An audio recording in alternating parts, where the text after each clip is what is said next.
Bueno, bienvenidos a esta segunda parte de la clase del periodo de la antigüedad.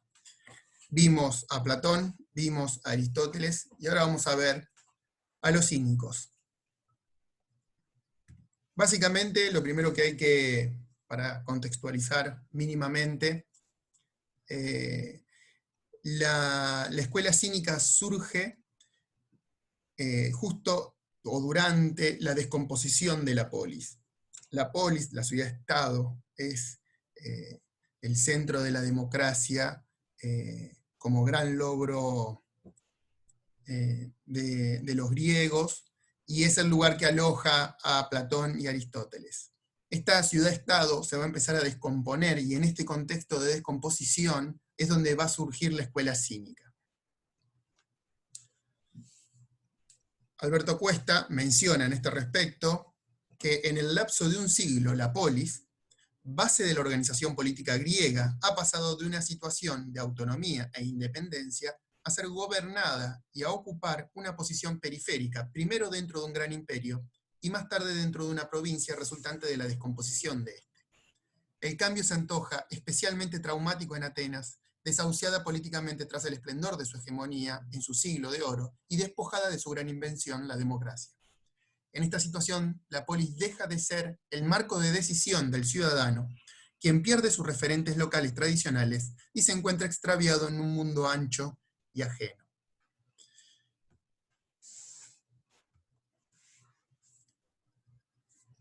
En este mismo sentido, se menciona que la variación de contexto con la crisis y el fin de la polis en el siglo IV a.C. hizo variar igualmente la significación del concepto de physis, que en este momento se volvió normativo.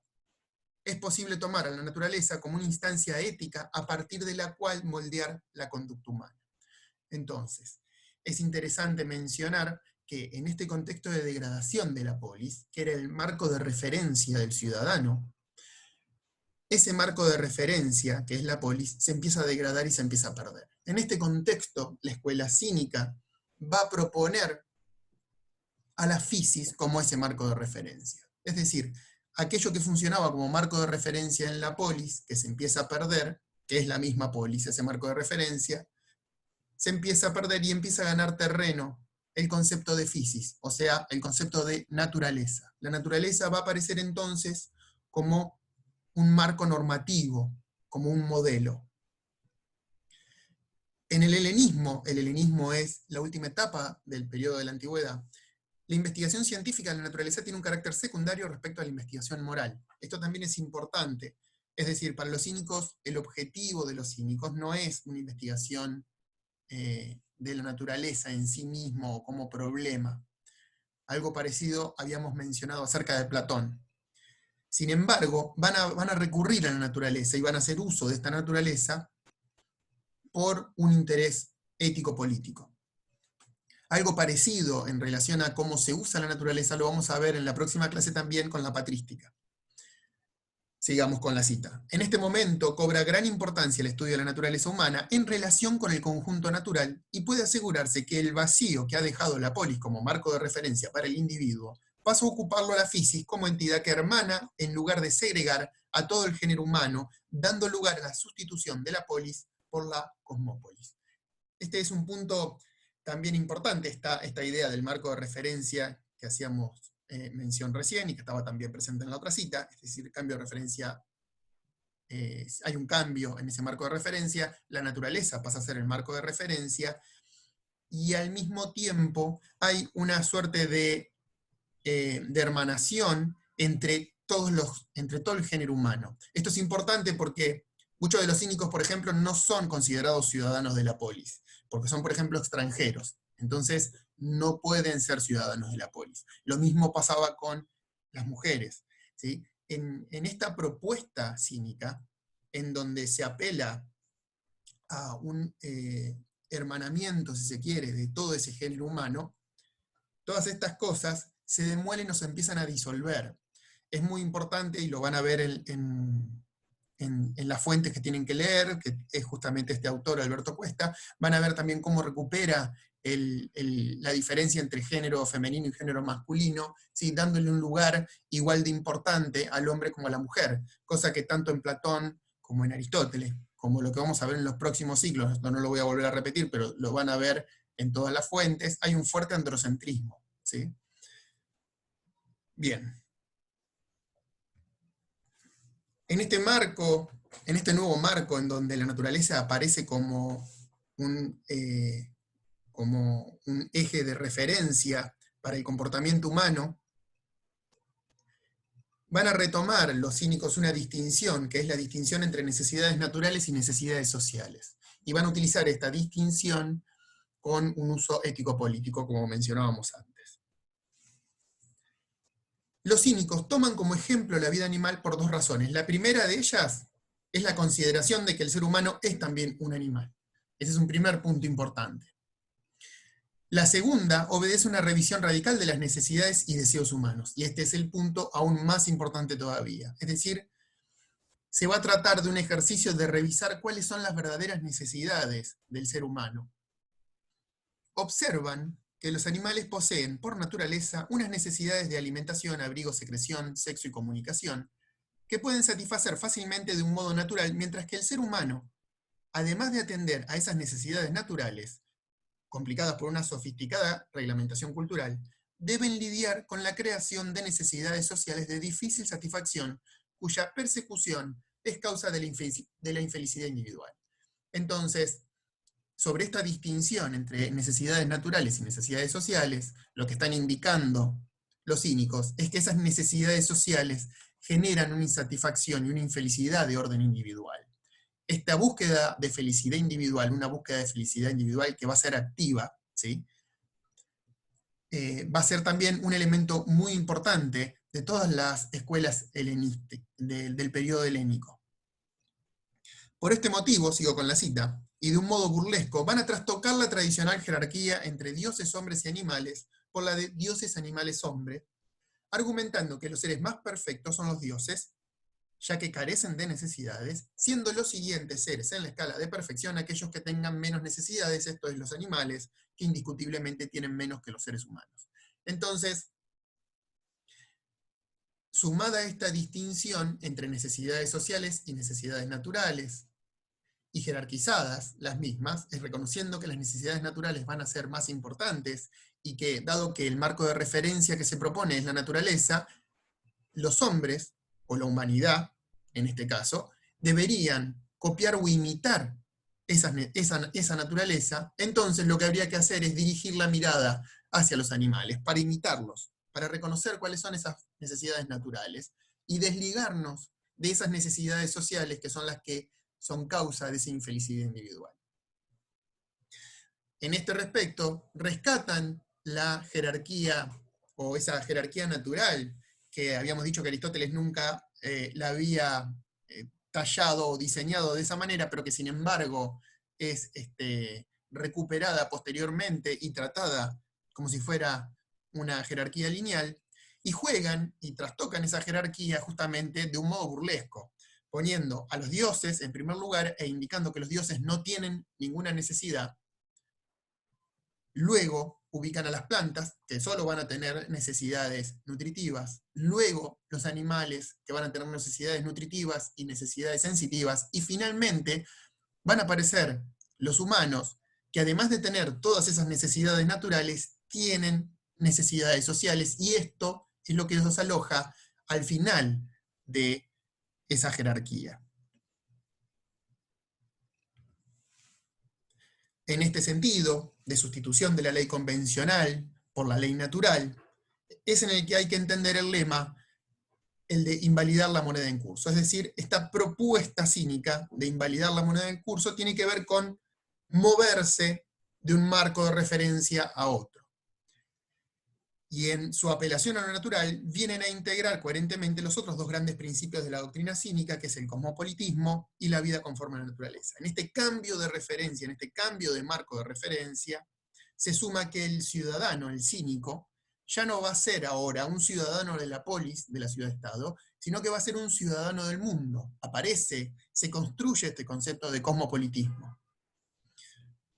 Y al mismo tiempo va a aparecer la naturaleza como modelo a seguir, como ejemplo.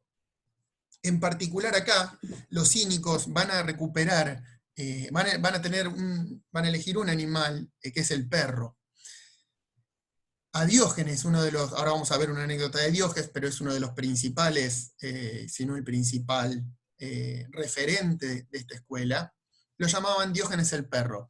Y la elección del perro no es casual, porque el perro es un perro que puede vivir en la ciudad, está, si se quiere, fuertemente urbanizado el perro, pero al mismo tiempo que vive en la ciudad, no se preocupa por las necesidades sociales, solo se preocupa por sus necesidades naturales. Entonces, de alguna manera, la figura del perro viene a ser como ejemplar también entre los organismos o entre los diferentes animales para representar la doctrina cínica.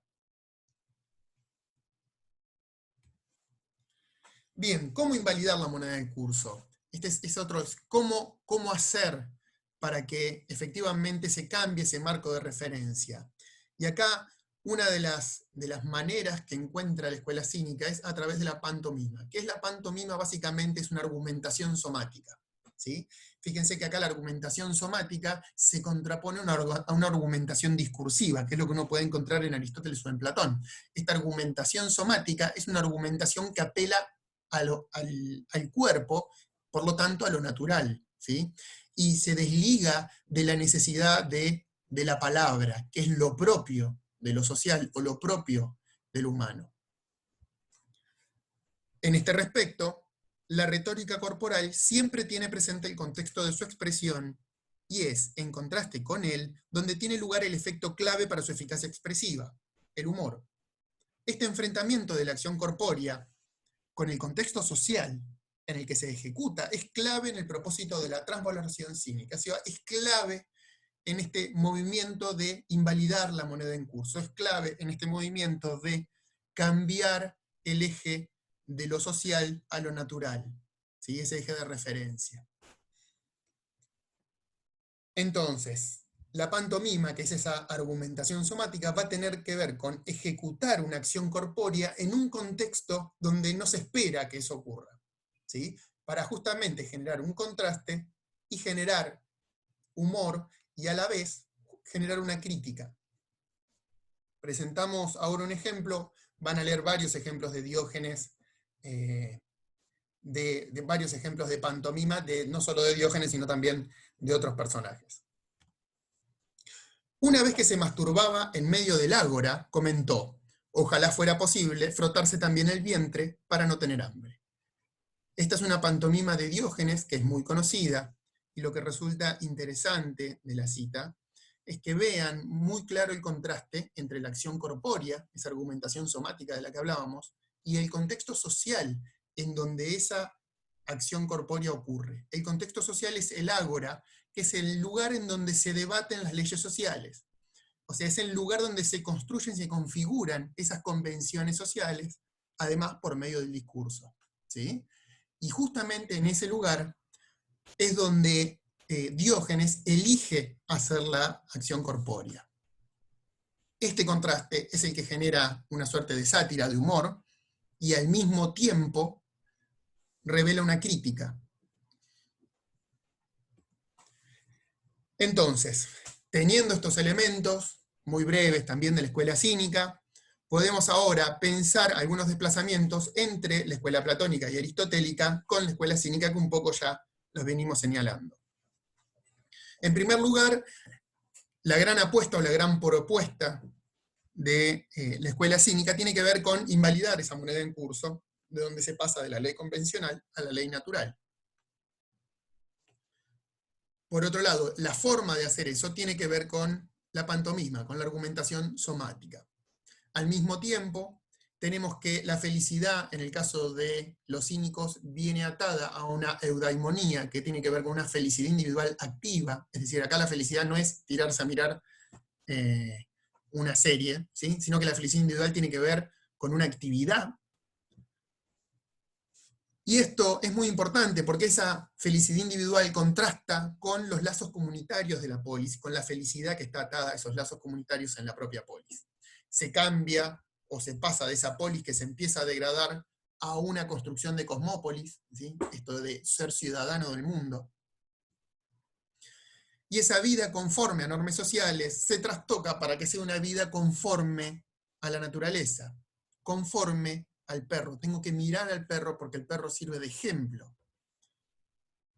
Y acá aparece cómo se trastoca también de forma burlesca la jerarquía aristotélica de dioses, hombres, animales y plantas por dioses, plantas, animales y humanos, ¿sí? Y finalmente lo que mencionábamos respecto de la argumentación somática contra una argumentación discursiva. Es interesante mencionar que, esto creo que lo habíamos dicho brevemente, esta idea de utilizar a la naturaleza como un medio, en este caso la naturaleza está utilizada como un medio para acceder a esas necesidades naturales.